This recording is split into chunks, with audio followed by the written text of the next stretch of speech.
تو ایسے شخص کے بارے میں ہم یہ بات کر رہے ہیں۔ دوسری حالت یہ کہ اس کا فسق یا اس کا گناہ جو ہے اس کا تعلق اس کی ذات تک محدود ہو، اس کی ذات تک محدود ہو، کوئی دوسرا اس سے متاثر نہ ہوتا ہو، کوئی دوسرا اس سے متاثر نہ ہو رہا ہو، جس کے خلاف خروج پر فتنے کا غالب امکان ہو، اس کے خلاف خروج پر فتنے کا غالب امکان ہو، تو ایسے حاکم کے خلاف خروج جائز نہیں۔ ہاں، اگر اہل حل و عقد کے لیے اسے معزول کرنا ممکن ہو تو اسے معزول کریں گے، اگر اہل حل و عقد کے لیے اسے معزول کرنا ممکن ہو تو اسے وہ معزول کریں گے، وگرنہ ایسے شخص کے خلاف خروج جو ہے وہ جائز نہیں ہے۔ تو یہ تین طرح کے ہم نے حکام پڑھے ہیں، عادل اور ظالم یعنی کافر، اور تیسرا جو فاسق ہے۔ تو فاسق کی پھر آگے دو صورتیں ہیں، دعوت دیتا ہے اپنی جو گناہ ہے اس کی طرف، یا اس کا گناہ اپنی ذات تک ہے، تو ان دونوں صورتوں میں فرق کیا جائے گا۔ اچھا، اس کے بعد ہمارے پاس ساتواں مسئلہ ہے اسلام میں حکومت کرنے کے قواعد و ضوابط۔ اسلام میں حکومت کرنے کے قواعد و ضوابط کیا ہے؟ اسلامی نظام حکومت میں کئی ایک قواعد اور اصول ہیں جن کو مد نظر رکھنا لازم ہے، اور اسلام جیسے کہ آپ جانتے ہیں کہ ایک ضابطۂ حیات ہے، اور اسلام ہمیں ایک پورا نظام دیتا ہے۔ ہر شعبہ زندگی کے اندر اسلام نے ہماری رہنمائی کی ہے اور ہمیں اصول اور طریقے بتائے ہیں اس شعبے کے اندر اس کو چلانے اور اس کو جو ہے وہ اس کے میدان کے اندر چلانے اور اس سے مستفید ہونے کے۔ تو سب سے پہلا اصول یہ ہے مجلس شورا۔ امام یا حاکم وقت پر واجب ہے کہ ایک شورا کمیٹی تشکیل دے جس میں مختلف علوم و فنون سے تعلق رکھنے والے علماء، تجربہ کار، ماہرین اور انصاف پسند نیک لوگ ہوں۔ جو ان کا کام کیا ہوگا؟ اچھا مشورہ دیں، اچھی رائے دیں، غلطی کے وقت اس کی اصلاح کریں، عمدہ اقدامات کے وقت اس کی حوصلہ افزائی کریں، اور اگر کوئی غلط قدم اٹھاتا ہے حاکم وقت یا حکمران تو اس کی اصلاح کریں، اس کو نصیحت کریں۔ دیکھیں، کسی بھی حاکم کا اچھا ہونا یا برا ہونا اس میں اس کے جو حواری ہوتے ہیں، اس کے جو دائیں بائیں والے ہوتے ہیں، وزراء مشراء جو اس کے وزیر مشیر ہوتے ہیں، ان کا بہت بڑا کردار ہوتا ہے، اس کے اندر ان کا بہت بڑا کردار ہوتا ہے۔ اگر کسی شخص کے وزیر اور مشیر اچھے ہوں تو وہ خود بھی اگرچہ اس کے اندر کوئی کمی ہو بھی تو وہ پوری ہو جاتی ہے ان کے ذریعے، اس کی اصلاح کرتے ہیں، اچھے مشورے دیتے ہیں، اچھی آراء تجاویز دیتے ہیں۔ لیکن اگر کسی کے دائیں بائیں اس کے وزیر اور مشیر سارے برے ہوں، یا کوئی ایک ہی ایسا ہو جو اس کے کان میں پھونک مارنے والا گندا بندہ ہو، خراب ہو، تو اس کے ذریعے بہت زیادہ نقصان ہوتا ہے امت مسلمہ کا اور عوام الناس کا، اس کے اندر بہت زیادہ نقصان ہوتا ہے۔ جب بھی وہ کوئی اچھا کام کرنے کا ارادہ کرتا ہے تو وہ اس کے کان میں پھونک مار دیتا ہے وزیر، کہتا ہے چھوڑو جی، لوگ آپ کو دیندار کہیں گے، لوگ کہیں گے یہ مولوی ہے، لوگ کہیں گے یہ مولویوں کی سپورٹ کر رہا ہے، یہ دیندار لوگوں کی، مذہبی لوگوں کی سپورٹ کر رہا ہے، کہیں آپ کے اوپر مذہبی لیبل نہ لگ جائے اور لوگ آپ کو مذہبی نہ دینی نہ کہنے لگ جائیں۔ لہذا سیاست کے اندر تو آج کل دیکھیں، وہ کہتے ہیں سیاست کے اندر تو دین کو ظاہر ہی نہیں کرنا چاہیے کہ یعنی آپ کا عقیدہ کیا ہے، آپ کا ایمان کیا ہے، اور آپ کا مسلک کیا ہے، اور یہ چیزیں تو بالکل نہیں ہونی چاہیے، بلکہ دین کی بات ہی نہ کریں۔ آپ دین کی بات کریں گے تو آپ تو سیاسی ہیں ہی نہیں اصل۔ لہذا جب بھی کوئی وہ اچھا کام کرنے کا سوچتا ہے تو جو اس کے دائیں بائیں والے حواری ہوتے ہیں وہ شور کرنا شروع کر دیتے ہیں، کیونکہ دیکھیں ایک سازش کے تحت کفار کی جو سازشیں ہیں ان میں ایک سازش یہ بھی ہوتی تھی اور ہے کہ وہ جو حکام ہوتے ہیں ان کے دائیں بائیں ایسے بندے داخل کرنے کی کوشش کرتے ہیں کہ جو ان کو برے مشورے دیں، الٹے مشورے دیں، ان سے الٹے کام کروائیں، اور اچھے کام کرنے کے لیے ان کے لیے رکاوٹ بن جائیں۔ جب بھی کوئی اچھا کام کرے تو اس کے لیے کوئی نہ کوئی آگے رکاوٹ بن جائیں، کوئی رکاوٹ بنا دیں، دھمکی دے دیں، ڈرا دیں، ایسے ہی نہیں جی ایسے کریں گے تو یہ ہو جائے گا، وہ ہو جائے گا۔ تو بہرحال خلاصہ اس پوری گفتگو کا یہ ہے کہ کسی حاکم کا اچھا یا برا ہونا اس میں اس کے جو وزیر اور مشیر ہوتے ہیں، شورا جو ہوتی ہے، اس کا بہت بڑا کردار ہوتا ہے۔ اس وجہ سے انسان کو چاہیے کہ اگر اللہ اگر اسے موقع دے، اور یہ میں آپ کو بتاؤں کہ یہ اصول اور یہ ضابطہ صرف حکمرانوں کے لیے نہیں، کسی بھی ادارے کے اندر، کسی بھی نظم کے اندر اگر آپ رہ رہے ہیں اور آپ کو اللہ نے ایک مقام دیا ہے، آپ کو اللہ سبحانہ و تعالیٰ نے اگر کوئی پوسٹ دی ہے، کوئی بڑا مقام دیا ہے، تو آپ کوشش کریں اچھے لوگ، اہل مشورہ اپنے دائیں بائیں رکھیں، اچھے لوگوں سے مشورہ لیا کریں۔ اور میں کیا، قرآن و سنت ہماری اس حوالے سے رہنمائی کرتا ہے کہ آپ اس میدان کے اندر کبھی ناکام نہیں ہوں گے، اور آپ کی ہمیشہ عزت ہوگی، اور آپ کو لوگ عزت کی نگاہ سے دیکھیں گے، کیونکہ آپ جب اچھے لوگوں سے مشورہ کریں گے تو وہ اچھے مشورے آپ کو دیں گے، جس کے اندر آپ کی عزت بھی ہوگی، آپ کی جو اصل ذمہ داری ہے اس کی نشاندہی بھی ہوگی۔ اور ان لوگوں کا فائدہ یہ ہوتا ہے کہ جہاں کہیں انسان سے کچھ کمی کوتاہی ہوتی ہے تو وہ اس میں انسان کو سیدھا رکھتے ہیں، اس کو نصیحت کرتے ہیں، اس کو یاد دہانی کرواتے ہیں اس کی مسئولیت، اس کی ذمہ داری کی۔ لیکن جب خود ہی سارے چور ہوں دائیں بائیں، تو یاد دہانی کون کروائے گا؟ کون ہے جو کہے گا جی ہم تو غلط کر رہے ہیں اور اللہ کے ہاں ہم نے جواب دینا ہے،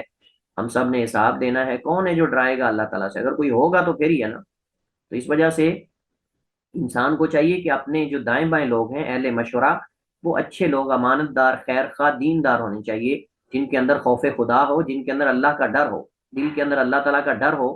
تو کم از کم یہ ہے کہ وہ اچھا مشورہ دیں گے، برا مشورہ نہیں دیں گے کم از کم۔ تو یہ اصل میں مقصود ہے۔ تو کسی بھی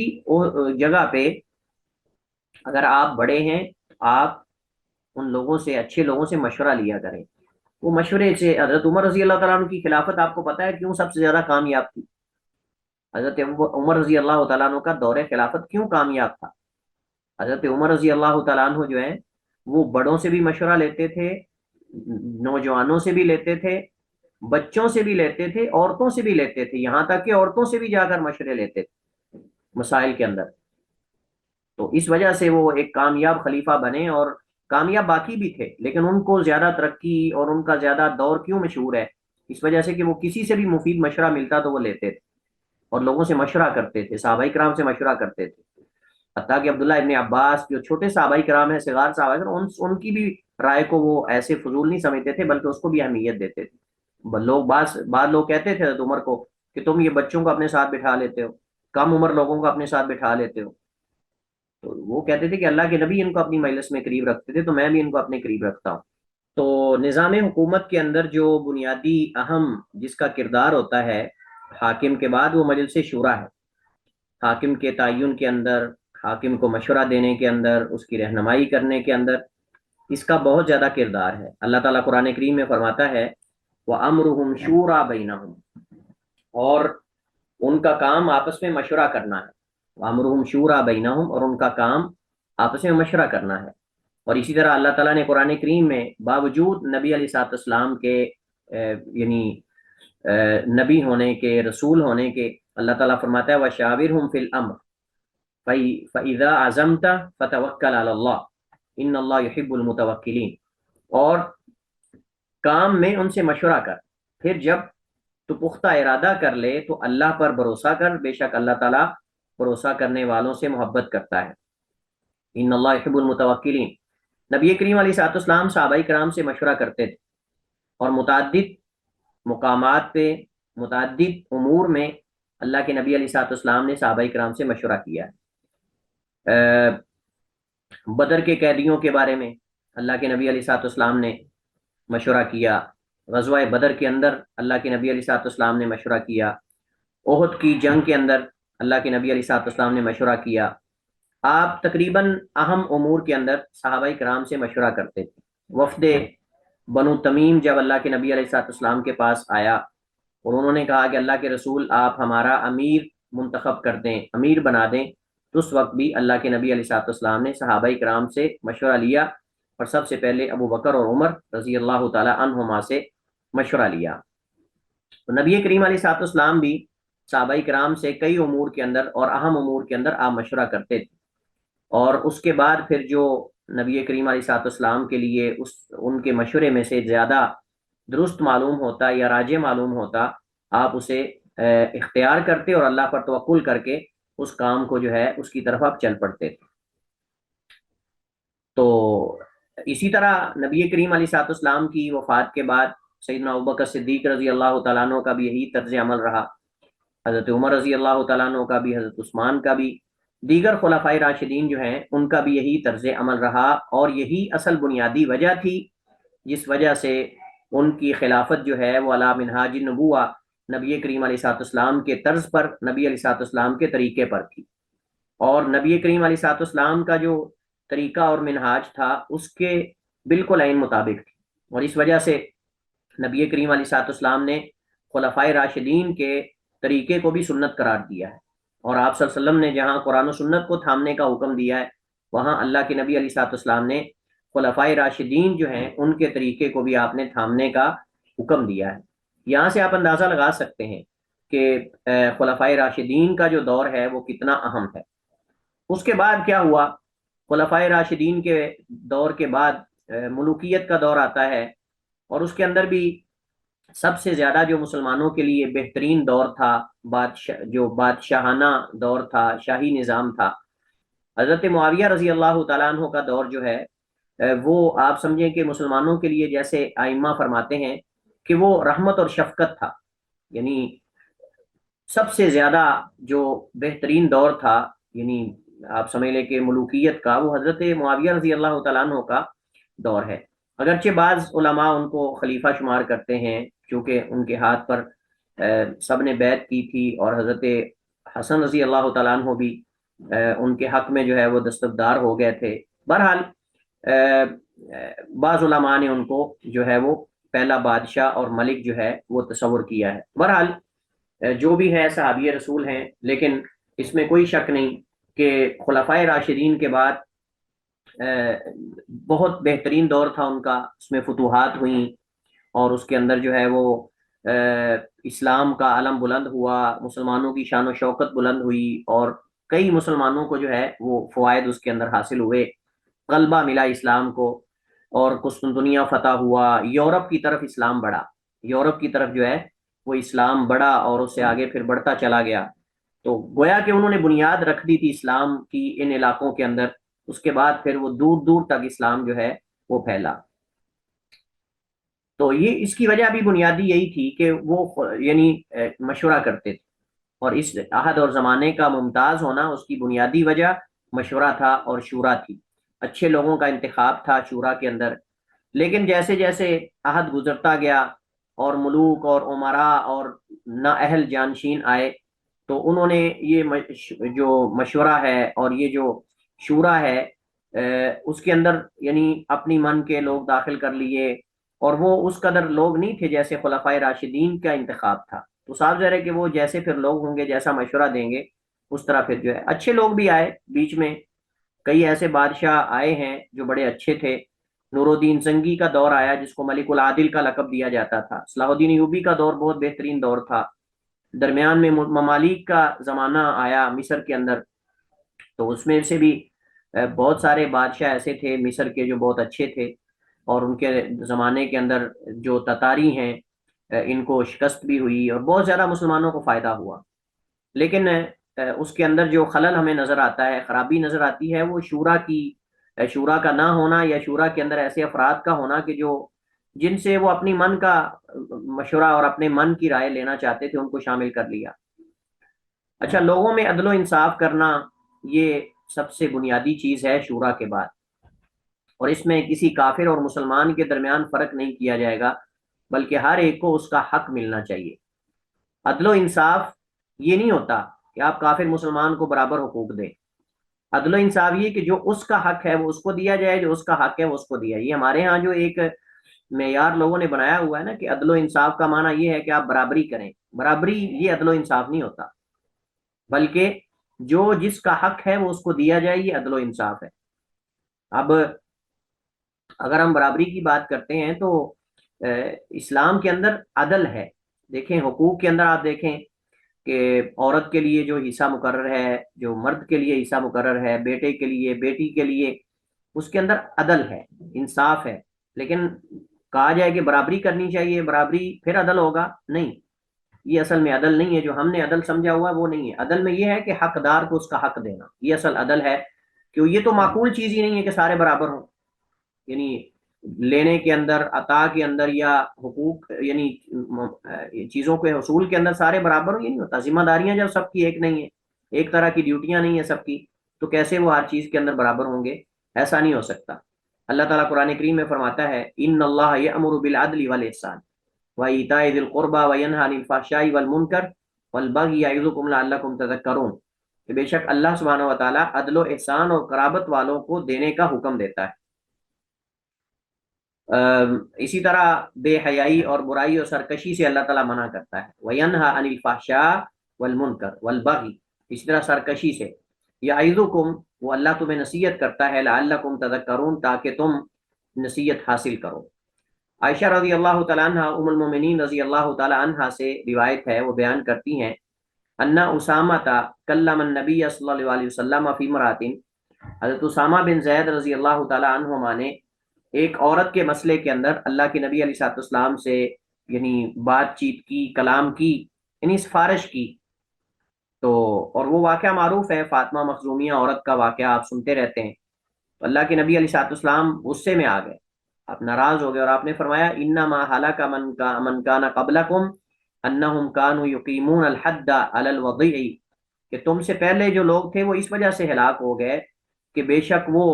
حد کو قائم کرتے تھے، علی الوضیع، جو نچلے طبقے کا ہوتا تھا، جو کمزور ہوتا تھا، اس پر حد قائم کر دیتے اگر وہ کوئی جرم کر لیتا.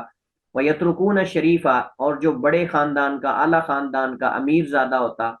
یعنی جس کی کوئی حیثیت ہوتی، تو بڑی قوم کا بڑا ہوتا، اس کو چھوڑ دیتے تھے. والذی نفسی بیدی، اس ذات کی قسم جس کے ہاتھ میں محمد کریم علیہ الصلوۃ والسلام کی جان ہے، لو فاطمہ فعلت ذالک لقطعت یدہا، اور ایک حدیث میں لو ان فاطمہ بنت محمد سرقت لقطعت یدہا، اگر فاطمہ، یہ تو فاطمہ مخزومیہ ہے، اگر فاطمہ بنت محمد بھی چوری کر لیتی تو میں ان کا بھی ہاتھ جو ہے وہ کاٹ دیتا. تو یہ نبی علیہ الصلوۃ والسلام نے عدل کی ایک بہت بڑی مثال قائم کی، اپنے قول سے بھی اور اپنے فعل سے بھی، اپنے قول سے بھی اور اپنے فعل سے بھی. اپنے قول سے کیسے اللہ کے نبی نے مثال دنیا کے لیے قائم کر دی کہ آپ نے فرمایا کہ اگر میری بیٹی بھی اس کی جگہ پر ہوتی تو میں اس کا ہاتھ بھی کاٹ دیتا. اور اپنے فعل سے کہ اللہ کے نبی علیہ الصلوۃ والسلام نے باوجود اس کے کہ آپ کا جو حب و حب رسول اللہ اسامہ بن زید، جو آپ کے محبوب بیٹے تھے، اللہ کے نبی علیہ الصلوۃ والسلام باپ بیٹے سے بڑی محبت کرتے تھے. حضرت زید رضی اللہ تعالیٰ عنہ جو ہیں، زید بن حارثہ، ان سے بھی اللہ کے نبی کو بہت زیادہ محبت تھی، اور وہ آپ کے منہ بولے بیٹے تھے، اور لوگ ان کو محمد بن زید بن محمد کہہ کر بلاتے تھے. تو اللہ کے نبی علیہ الصلوۃ والسلام نے ان کی سفارش کو بھی قبول نہیں کیا، کیونکہ حدود کے اندر سفارش نہیں چلتی، جیسے کہ ہم نے پیچھے پڑھا ہے، حدود کے اندر سفارش نہیں چلتی، حتیٰ کہ حاکم وقت کے پاس بھی اختیار نہیں ہے کہ وہ معاف کر دے. حد اللہ کا حق ہے، محض صرف اللہ کا حق ہے، اس کے اندر کسی قسم کی معافی نہیں چلتی. تو نبی کریم علیہ الصلوۃ والسلام نے اپنے قول سے بھی عدل کا قیام کیا، اور عدل و انصاف کا، اور اپنے فعل سے بھی. انسانی عزت و کرامت کی حفاظت، یہ بہت بڑی چیز ہے. ضروری ہے کہ کسی انسان کی عزت نفس مجروح نہ ہو. آج دیکھ لیں ہمارے معاشرے کے اندر کس قدر رگیدہ جاتا ہے، کس قدر سوشل میڈیا پہ ذلیل کیا جاتا ہے لوگوں کو، ان کے پرسنل معاملات کو ڈسکس کیا جاتا ہے، ان کی جو پرسنل زندگی ہے، لائف ہے، ان کو، ان کی تصویریں شیئر کی جاتی ہیں، بلیک میلنگ کی جاتی ہے، لوگ ڈپریشن میں چلے جاتے ہیں، اور اس کے نتیجے کے اندر پھر جو ہے وہ فوت ہو جاتے ہیں. کئی عورتیں ایسی ہیں جو خودکشی کر لیتی ہیں، کئی لڑکیاں خودکشی کر لیتی، کئی لڑکے خودکشی کر لیتے ہیں، کئی خواتین کر لیتی ہیں کہ ان کے جو پرسنل معاملات ہیں ان کو کسی خفیہ طریقے سے جو ہے وہ چرا کر، ان کی مخصوص تصویریں جو ہے وہ کسی طریقے سے لے کر ان کو بلیک میلنگ کی جاتی ہے، اور بلیک میل کیا جاتا ہے، اور ان کو سوشل میڈیا پر وائرل کرنے کی دھمکی دی جاتی ہے، اور لوگ کرتے بھی ہیں. سوشل میڈیا پر جس کا دل کرتا ہے وہ بیٹھ کے دوسرے کی عزت اچھالتا ہے، اور اس کی پگڑی اچھالتا ہے، اور اس کے بارے میں جو ہے وہ ایسی ایسی باتیں سوشل میڈیا پر پھیلاتا ہے کہ جو کسی کو زیب نہیں دیتی. آپ دیکھیں کہ کوئی بندہ یہ سمجھتا ہو کہ اس ملک کے اندر میری عزت محفوظ ہے، اور میرے خلاف کوئی بات نہیں کر سکتا، یا مجھے کوئی اس حوالے سے کوئی کہہ نہیں سکتا، اگر کہے گا تو میں کیس کر دوں گا. یہ کہاں ہے؟ تو اگر کسی اسلامی ریاست کے اندر کسی انسان کی عزت ہی محفوظ نہیں ہے، جس کا دل کرتا ہے وہ اس پہ حملہ کر دیتا ہے، جس دوسرے پہ کرتا ہے. تو آپ دیکھیں کہ یہ بھی ریاست کا ہی حق ہے نا کہ وہ لوگوں کی عزت کو بھی محفوظ کریں. جہاں ان کی جانوں کی حفاظت ذمہ داری ہے ریاست کی، اموال کی حفاظت ریاست کی ذمہ داری ہے، وہاں ان کی عزتوں کی حفاظت بھی تو ذمہ داری ہے. اور یہ تب ممکن ہے جب حدود اللہ کا نفاذ ہوگا. صاف ظاہر ہے کہ جب حد قذف کی سزا جو ہے وہ اس کو نافذ کیا جائے گا، حد زنا کو نافذ کیا جائے گا، اور دیگر جو تعزیری سزائیں شریعت کے اندر رکھی گئی ہیں، اگر ان کو جو ہے وہ جاری کیا جائے گا اور ان پر عمل درآمد ہوگا، تو پھر ہی لوگوں کی عزتیں، لوگوں کے اموال، لوگوں کی جانیں، لوگوں کے انصاب جو ہیں وہ محفوظ رہیں گے، وگرنہ یہ ممکن نہیں ہے. تو انسان کی عزت اور کرامت بہت بڑی چیز ہے، خصوصاً مسلمان کی. نبی کریم علیہ الصلوۃ والسلام سے جو ہے وہ حدیث یہ اللہ کے نبی علیہ السلام سے بھی ہے، مرفوع بھی ہے، موقوف بھی ہے. آپ نے فرمایا کہ ایک مومن کی عزت، ایک مومن کا مقام کعبہ بیت اللہ سے بھی بہت زیادہ ہے. بیت اللہ کا مقام کتنا عظیم ہے، لیکن مومن کا مقام اس سے بھی زیادہ ہے، ایک مسلمان کا مقام اس سے بھی زیادہ ہے. کیسے اس کو جو ہے وہ لوگ بڑی بے دردی سے اس کی، مومن کی عزت کو جو ہے وہ اس کو داغدار کرنے کی کوشش کرتے ہیں، اس کو مجروح کرتے ہیں عزت نفس کو مختلف طریقوں سے. لہذا اس کی، مومن کی عزت کو مجروح کرنا یہ بھی جائز نہیں ہے، اور اس کی حفاظت لازم ہے. اور بلا کسی شرعی سبب کے اس کا خون نہ بہایا جائے، کوئی مسلمان ہو یا کافر ہو. حتیٰ کہ اسلامی ریاست کے اندر اگر وہ کافر رہتا ہے تو اس کا خون بھی محفوظ ہے. ہم نے پیچھے پڑھا تھا کہ جو معصوم خون ہیں وہ کون سے ہیں. معصوم لوگ کون سے ہیں جن کا خون بہانا جائز نہیں ہے؟ اس کے اندر مسلمان ہے، ذمی ہے، اور اس کے علاوہ معاہد ہے. اسی طرح جس کو پناہ دی جائے وہ بھی اس کے اندر شامل ہے. شرعی کوئی مسلمان ہو یا کافر، کیونکہ شرعی سزائیں اصلاح اور تنبیہ کے لیے ہیں، نہ کہ کسی کی کرامت اور عزت مجروح کرنے کے لیے، نہ کہ کسی کی کرامت اور عزت مجروح کرنے کے لیے. اللہ تعالیٰ قرآن کریم میں فرماتا ہے وَلَقَدْ كَرَّمْنَا بَنِي آدَمَ وَحَمَلْنَاهُمْ فِي الْبَرِّ وَالْبَحْرِ، اور البتہ تحقیق بلا شبہ ہم نے عزت دی بنی آدم کو، وَحَمَلْنَاهُمْ، اور ہم نے ان کو سوار کیا، فی البر والبحر، بر و بحر میں، وَرَزَقْنَاهُمْ مِنَ الطَّيِّبَاتِ، اور ہم نے ان کو رزق دیا پاکیزہ چیزوں سے. اب یہ جو چیزیں ہیں یہ اصل میں بنی آدم کی عزت کا سبب ہے. اس وجہ سے اللہ تعالیٰ نے ان چیزوں کے اندر اللہ نے بنی آدم کو عزت دی کہ اللہ تعالیٰ نے ان کو بر و بحر ان کے تابع کر دیے. اللہ تعالیٰ نے ان کو پاکیزہ چیزوں کا رزق دیا. اس کا مطلب یہ ہے کہ انسان کو چاہیے کہ وہ اپنے لیے پاکیزہ چیزوں کا انتخاب کرے جو اللہ نے اس کے لیے پیدا کی ہیں، جو اللہ تعالیٰ نے اس کے لیے نازل کی ہیں،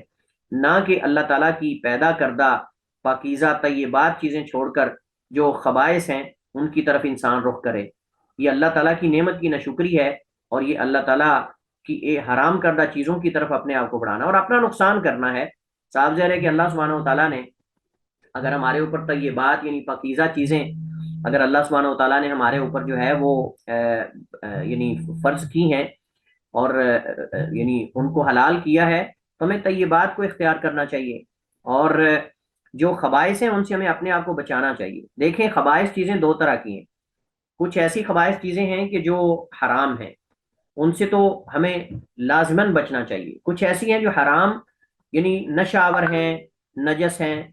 تو نجس وہ خبائث کے اندر وہ بھی آتا ہے، خبائث کے اندر جو ہے وہ بھی آتا ہے. لہٰذا دیکھیں کچھ چیزیں جن کا حرام ہونا واضح ہے، کچھ چیزیں ایسی جن کے حرام اور حلال ہونے میں اختلاف ہے. تو ایسی چیزیں ہم دیکھیں گے طیبات میں سے ہیں یا خبائث میں سے ہیں. تو صاف ظاہر ہے کہ جب وہ خبائث میں سے ہیں تو پھر ہمیں ان کو اختیار نہیں کرنا چاہیے، پھر ہمیں ان کو اختیار نہیں کرنا چاہیے. مثلا سگریٹ ہے، تمباکو ہے، یہ چیزیں ہیں. اب اس کے اگرچہ اس میں اختلاف پایا جاتا ہے کہ جی حلال ہے یا حرام ہے، بعض مکروہ کہتے ہیں، لیکن دیکھیں وہ خبائث میں تو آتی ہیں نا چیزیں. اس وجہ سے اللہ تعالیٰ نے بنی آدم کی جو خصوصیت بیان کی ہے اور ان کو عزت اللہ نے جس چیز میں دی ہے وہ طیبات کی وجہ سے. اگر بنی آدم بھی خبائث کی طرف جائیں گے اور خبیث چیزیں کھائیں گے اور استعمال کریں گے اور خبیث حرکتیں کریں گے تو پھر وہ عزت تو نہ رہی، خود اپنے آپ کو پھر ذلیل کر رہے ہیں. اللہ تعالیٰ نے جو عزت دی ہے اس عزت کو خود جو ہے وہ یہ اللہ کی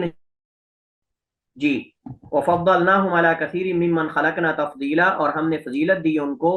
ان بہت زیادہ ان مخلوقات پر جو ہم نے بنائی، تفضیلاً فضیلت دینا، یعنی جو چیزیں ہم نے پیدا کی ہیں ان میں سے ہم نے کئی مخلوقات پر انسان کو جو ہے بنی آدم کو ہم نے فضیلت دی ہے. حضرت ابو بکرہ رضی اللہ تعالیٰ عنہ سے روایت فرماتے ہیں اللہ کے نبی علیہ الصلوۃ والسلام نے فرمایا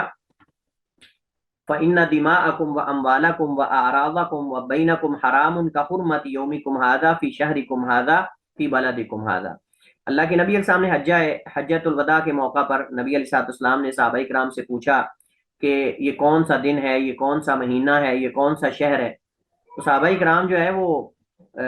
بڑے حیران ہوئے کہ یہ تو چیز معروف ہے۔ تو نبی کریم علیہ الصلوۃ والسلام کو جب صحابہ کرام نے بیان کیا کہ یہ بلد الامین ہے اور یہ مہینہ ذوالحجہ ہے اور ذوالحجہ ہے اور یہ دن جو ہے یہ افضل ترین ایام میں سے ہے، تو اللہ کے نبی علیہ الصلوۃ والسلام نے اس وقت فرمایا کہ بے شک تمہارے خون، تمہارے اموال، تمہاری عزتیں بینکم تمہارے درمیان حرام ہونے ایک دوسرے پر حرام ہیں، کا حرمت یومکم ھذا جیسے تمہارے یہ دن کی حرمت ہے، فی شہرکم ھذا تمہارے اس مہینے کے اندر، فی بلدکم ھذا اس شہر کے اندر، یعنی جیسے یہ حرمت والا مہینہ ہے، حرمت والا دن ہے اور حرمت والا شہر ہے، ایسے ہی تمہارے اموال، تمہارے خون، تمہاری عزتیں یہ تمہارے اوپر ایک دوسرے پہ جو ہے وہ حرام ہیں۔ اور اسی طرح جو ہے وہ نبی کریم علیہ الصلوۃ والسلام نے ایک بندے نے شراب پی تو اس کو لایا گیا، تو نبی علیہ الصلوۃ والسلام نے کہا اس کو مارو، کوڑے مارو، کچھ نے ہاتھوں سے مارا، کچھ نے جوتوں سے مارا، کچھ نے کپڑے وغیرہ سے مارا۔ تو جب اس کو حد لگا دی اللہ کے نبی علیہ الصلوۃ والسلام نے، یہ آغاز تھا، ہم نے شاید حدیث یہ پڑھی تھی، تو جب وہ جانے لگا تو کسی بندے نے کہا کہ اخزاک اللہ، کسی بندے نے کہا، کسی صحابی کی زبان سے ہی نکل گیا اخزاک اللہ، اللہ آپ کو رسوا کرے۔ تو نبی کریم علیہ الصلوۃ والسلام نے فرمایا کہ تم اپنے بھائی کے خلاف شیطان کی مدد نہ کرو، اپنے بھائی کے خلاف شیطان کی تم مدد نہ کرو، یعنی تمہیں یہ الفاظ نہیں کہنے چاہیے تھے، ہو سکتا ہے کہ یہ اس کے خلاف جو ہے وہ بد دعا نہ ہو اور جو ہے وہ یہ قبول نہ ہو جائے اور اس کا نقصان ہو جائے، اور شیطان تو اس پہ خوش ہو رہا ہے، یا اس سے یہ ہے کہ وہ یہ تمہارے الفاظ سن کر جو ہے ہو سکتا ہے کہ وہ متنفر ہو جائے، یا ایسی کوئی بات ہے۔ حریت، آزادی،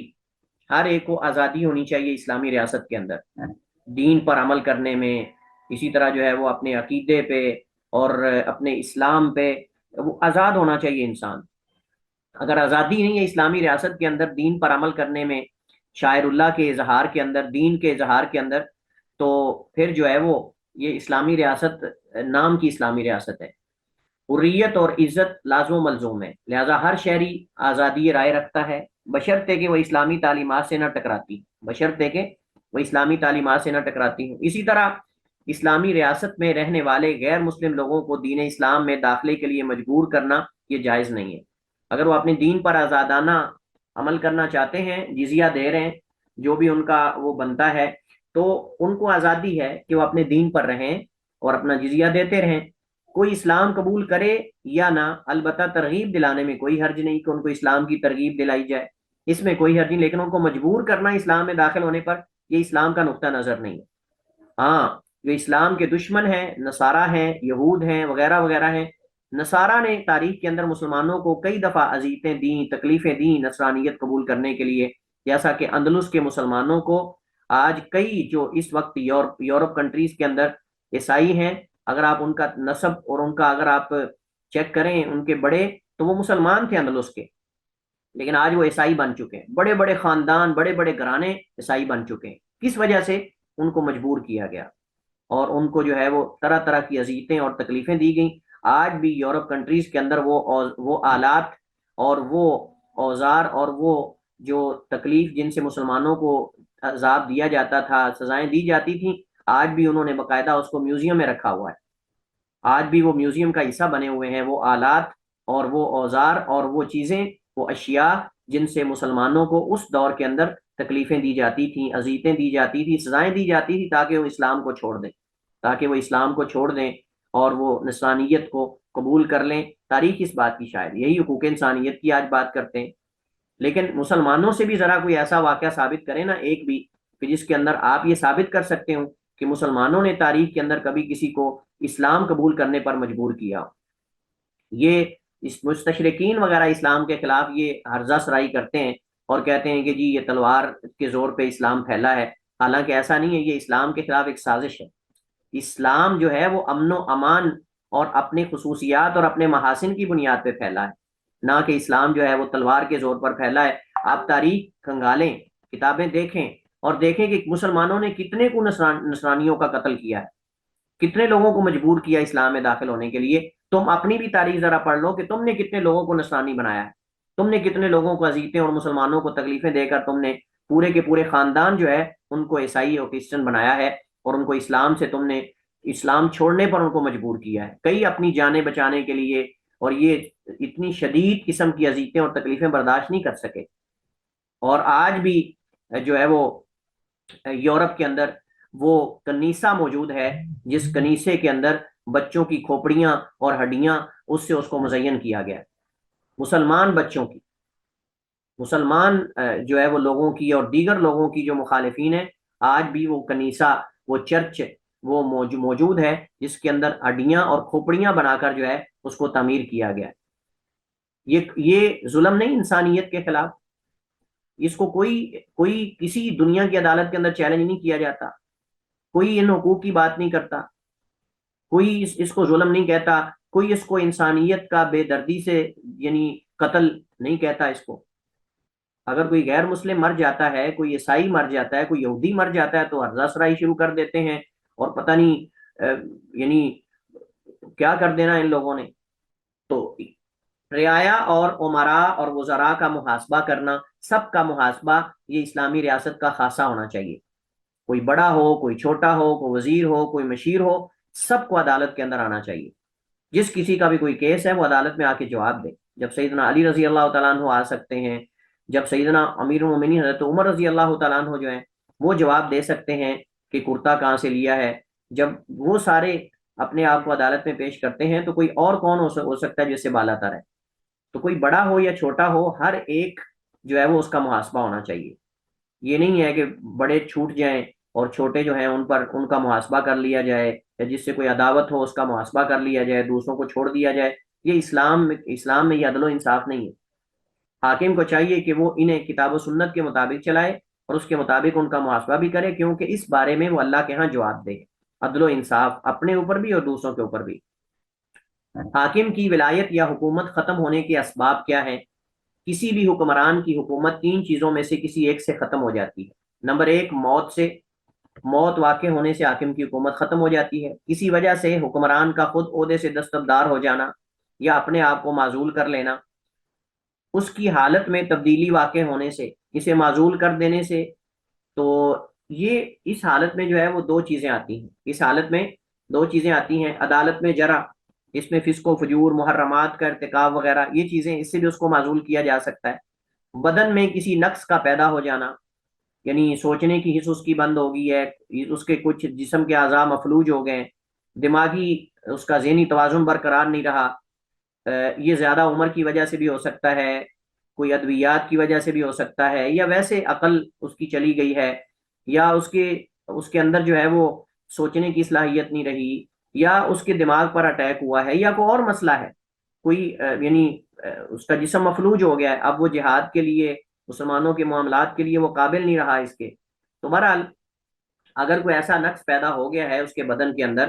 کہ جس کے ذریعے وہ جو رعایا کے معاملات ہیں اور حکومت کے معاملات ہیں ان کو نہیں وہ سر انجام دے سکتا، نہیں دیکھ سکتا، تو اس صورت کے اندر جو ہے وہ اس کو معزول کیا جائے گا اور اس کی جگہ پر تندرست آدمی جو ہے وہ اس کو منتخب کیا جائے گا۔ عاجز حکمران کو معزول کرنے کے طریقے کیا ہیں؟ جو عاجز آ چکا ہے، ایسا حکمران کہ جو اپنے فرائض کی ادائیگی سے عاجز ہو چکا ہے، اسے عہدے سے معزول کرنے کے متعدد وسائل اور طریقے ہیں جو کہ مندرجہ ذیل ہیں۔ حاکم اپنے منصب سے خود مستعفی ہو جائے، اہل حل و عقد اسے معزول کر دیں، نہ تو وہ خود مستعفی ہو اور نہ ہی اسے اہل حل و عقد سے معزول وہ ہو سکتا ہو، تو اس حالت میں ہر ممکن طریقے سے اسے معزول کرنے کی کوشش کی جائے گی، بشرطے کہ اس سے فساد لازم نہ آتا ہو اور نہ ہی اس میں قتال اور حاکم کا تلوار سے سامنا ہو، اور حاکم کا تلوار سے سامنا ہو، کیونکہ قتال سے خون ریزی ہوگی اور یہی فتنہ ہے جس سے ہمیں روکا گیا ہے، اور اس وجہ سے علماء نے خروج کی بڑی شدت سے جو ہے وہ مذمت کی ہے، اس وجہ سے علماء نے خروج کی بڑی شدت سے جو ہے وہ مذمت کی ہے حکام کے خلاف یا جو بھی ہے۔ تو یہ اس ہمارے موضوع کا جو ہے وہ خلاصہ اور اختصار تھا جو آپ کے سامنے میں نے رکھا۔ آخر میں ایک چھوٹا سا مسئلہ ہے جس کو ہم ڈسکس کرتے ہیں، اور وہ یہ ہے کہ اگر ایسا کوئی ایسی صورت پیش آ جائے کہ جس میں حاکم کو اجتہاد کرنا پڑے، امام ہو یا حاکم ہو یا کوئی بھی بڑا ہو، تو ایمرجنسی ہوتی بسا اوقات جہاد کے اندر، مثلا کوئی ایمرجنسی مسئلہ پیش آ گیا، اس کے اندر اب شورا مشورہ کرنا تو اس کی تو فرصت نہیں ہوتی، اس کا تو ٹائم نہیں ہوتا، تو اس صورت کے اندر پھر اس حاکم کے اجتہاد کو مانا جائے گا، اس میں اس کی اطاعت کی جائے گی، الا کہ وہ کتاب و سنت کے مخالف نہ ہو، کیونکہ بعض ایسے حالات پیش آ جاتے ہیں جس میں ایمرجنسی مجلس سے شورا لگانا اور پھر لوگوں سے مشورہ کرنا، اس کا ٹائم نہیں ہوتا، یعنی اچانک کوئی فیصلے کرنے پڑتے ہیں، تو اس صورت کے اندر اگر امیر یا حاکم یا کوئی بھی بڑا اگر کوئی مثلا کہ کوئی قرار پیش کرتا ہے یا کوئی قانون پاس کرتا ہے یا کوئی ایسی چیز، جب تک وہ کتاب و سنت سے ٹکراتی نہ ہو اس کے اجتہاد کی پیروی کی جائے گی، اس کی اطاعت کی جائے گی، اس کی بات کو مانا جائے گا، الا کہ وہ کتاب و سنت کے مخالف ہو۔ ہاں، ایک بڑی اہم بات ہے، اور وہ یہ ہے کہ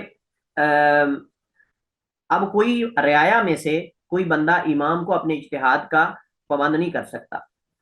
ہم حاکم یا امیر یا جو قاضی ہے جو بھی بڑا ہے اس کے اجتہاد کے پابند ہیں جب تک وہ کتاب و سنت سے نہ ٹکرائے، لیکن وہ ہمارے اجتہاد کے پابند نہیں ہے کہ ہر بندہ اٹھ کے کہے کہ نہیں میرا اجتہاد یہی ہے لہٰذا میری بات کو مانو، دوسرا کہے کہ نہیں میری بات کو مانو، ایسا نہیں، ہم ان کے اجتہاد کے مقامات میں ان کے اجتہاد کے پابند ہیں کہ ہم ان کی اطاعت کریں، فرما برداری کریں، کیونکہ اس سے نظم و ضبط خراب ہوتا ہے۔ دیکھیں صحابہ کرام کئی مسائل کے اندر ان کو اختلاف تھا، بس عمر رضی اللہ تعالیٰ عنہ کے بعض جو امور تھے، بعض فیصلے تھے، ان سے بعض صحابہ کو یعنی چیدہ چیدہ صحابہ کو اعتراض تھا اس پہ، لیکن خاموش رہے، یعنی اختلاف تھا، اعتراض نہیں اختلاف تھا، لیکن انہیں اپنی رائے کا اظہار نہیں کیا اس ڈر سے کہ کہیں مسلمانوں کی وحدت پہ اثر پڑے یا اس سے کوئی اختلاف ہو یا کوئی ایسی بات ہو۔